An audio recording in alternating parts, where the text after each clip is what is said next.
Hi everybody, I'm Vanessa Kim. I'm a philosopher. I'm currently writing a book called Saving Reason from Obliteration.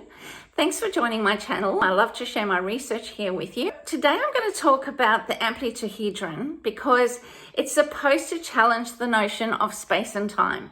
Space and time is a very important thing when it comes to us talking about reality.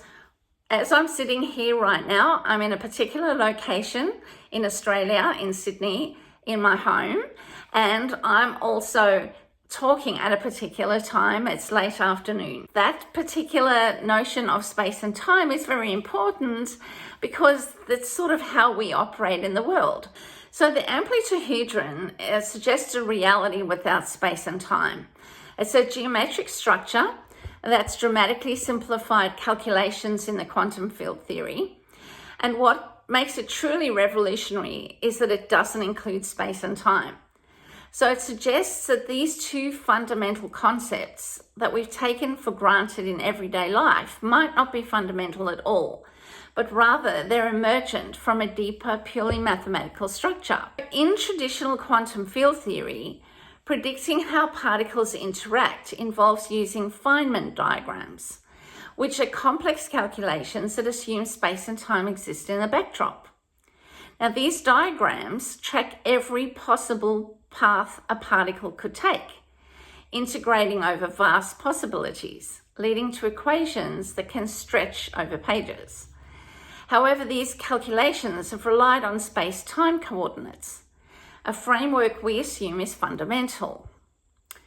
But the Amplituhedron actually does it differently. Physicists have discovered that if you remove space and time from the equations altogether, calculations actually become simpler rather than more complex. So the Amplituhedron represents a higher dimensional geometric shape that encodes particle interactions without referring to space or time at all. Instead of relying on the traditional cause and effect structure of space-time, this new framework produces the correct predictions purely from mathematical relationships between interacting particles. Now, why does this imply space-time is not fundamental?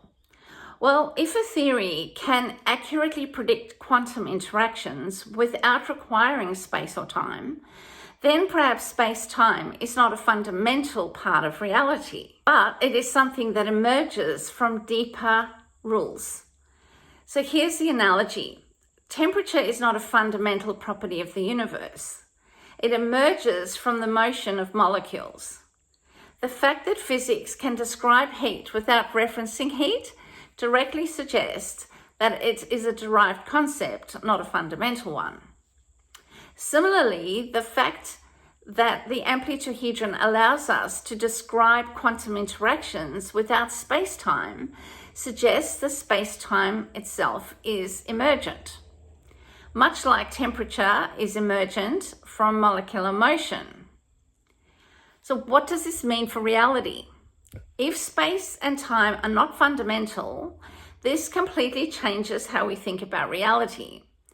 We're used to thinking that the universe unfolds in time and within space. But if these are just emergent concepts, then reality itself might be fundamentally timeless and non-local. It could mean that at the most basic level, reality consists only of pure mathematical relationships. And what we experience as space and time is simply a high-level illusion, a useful approximation that emerges from this deeper structure. Now, this is why some physicists speculate that space-time may not be fundamental at all, and that they are simply convenient concepts that arise from the way particles interact at a deeper level. So this discovery forces us to ask, if space and time are not fundamental, does this mean reality is an illusion?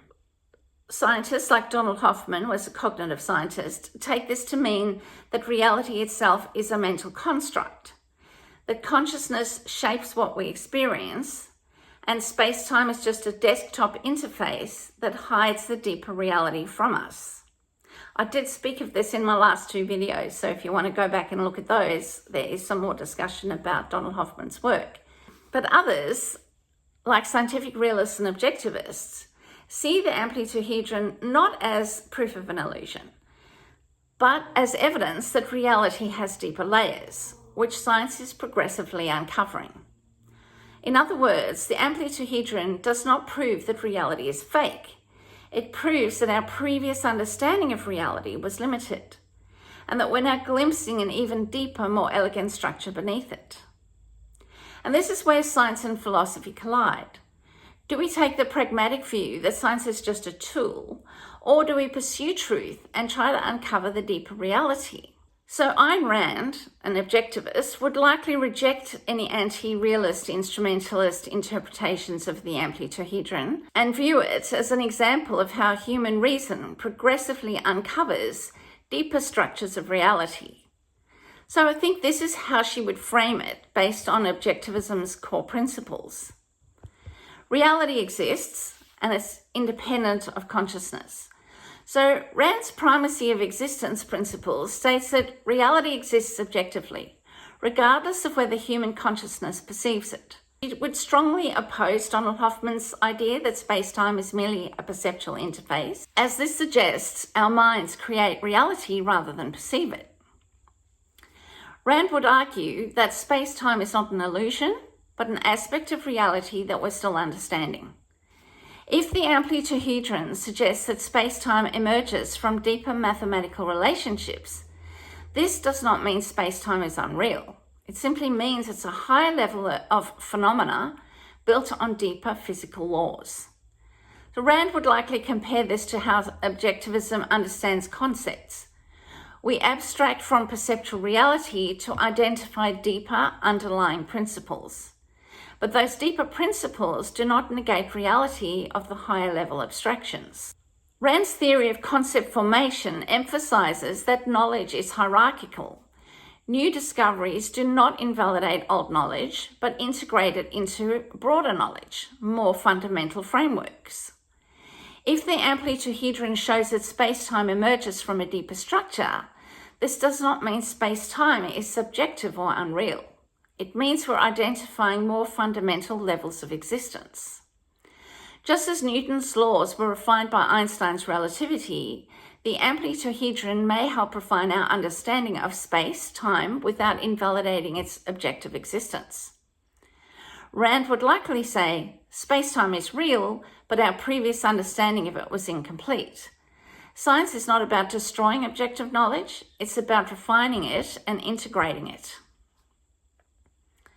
So how does objectivism compare with pragmatism in science? So Rand was a fierce critic of pragmatism when she saw an evasion of objective reality in favor of what works. This is relevant because many scientists today, especially instrumentalists like Bas van Fraassen, treat theories as useful models rather than literal descriptions of reality. Instrumentalists say if the amplituhedron helps us calculate quantum interactions, we don't need to ask if it reflects reality itself. Rand would call this a betrayal of reason. She would argue that if a model works, that is evidence that it is describing something real, not just a convenient trick. Just as she rejected pragmatism in ethics and politics, she would reject pragmatism in science, insisting that knowledge should be pursued for its own truth, not just its utility. Rand also rejected Platonism, which posits that mathematical objects exist in a separate non-physical reality. She would not say that the amplituhedron exists outside of reality, but rather it describes real physical relationships in an abstract form.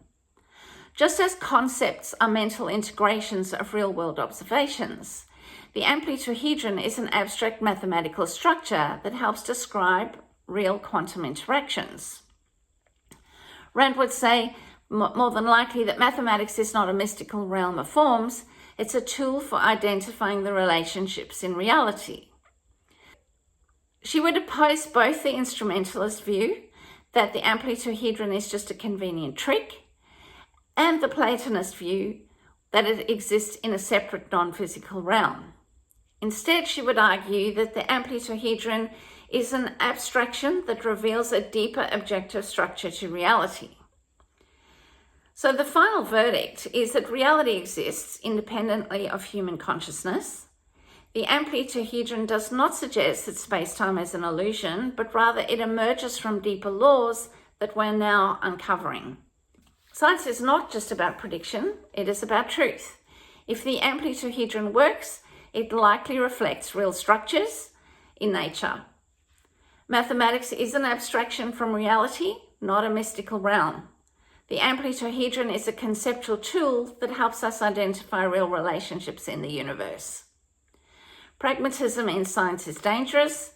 Rand would argue that treating science as just a set of tricks undermines the pursuit of objective knowledge. She would more than likely conclude that the discovery of the Amplituhedron is not evidence that space-time is an illusion.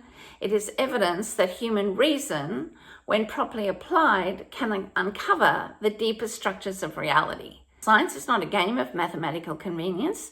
It is a method by which we grasp the true nature of existence. And the mind does not create reality, the mind discovers it. So thanks for listening, and see you hopefully in a few days. Take care. Bye.